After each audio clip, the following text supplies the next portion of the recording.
Assalamu alaikum, my dear viewers.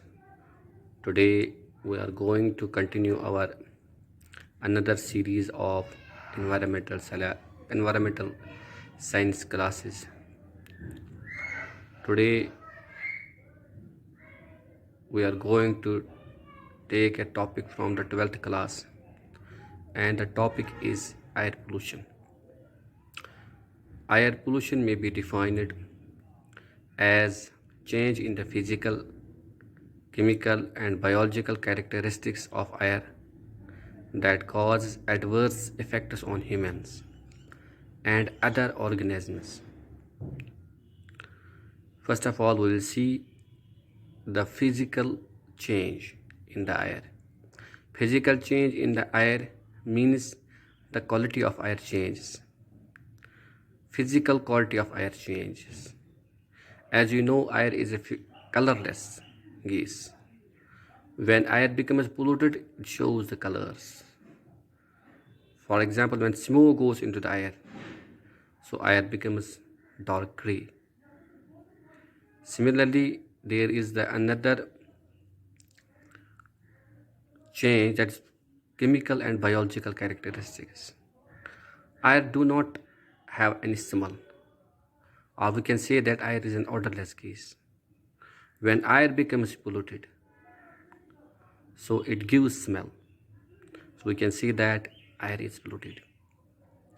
Similarly, the polluted air of any area affects the habitat of that area, which in turn affects the living organisms living in that area.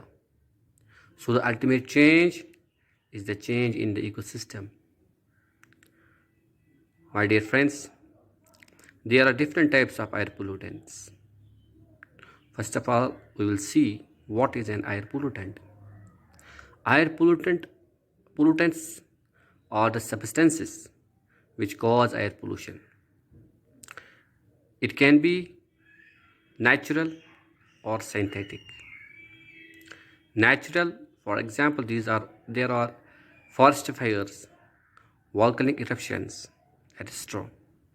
Similarly, it may be synthetic, for example, man-made. These pollutants may be in the form of solid particles, liquid droplets, and gaseous pollutants. Similarly, these air pollutants can be categorized as primary pollutants and secondary pollutants. Primary pollutants are substances that are directly emitted into the air from a process such as ash from volcanic eruptions, carbon monoxide gas from motor vehicles, or sulfur dioxide released from factories. Secondary pollutants are not emitted directly into the air but are formed in the air when primary pollutants react. For example, ground level ozone and smog. Thank you, my dear friends, for watching me.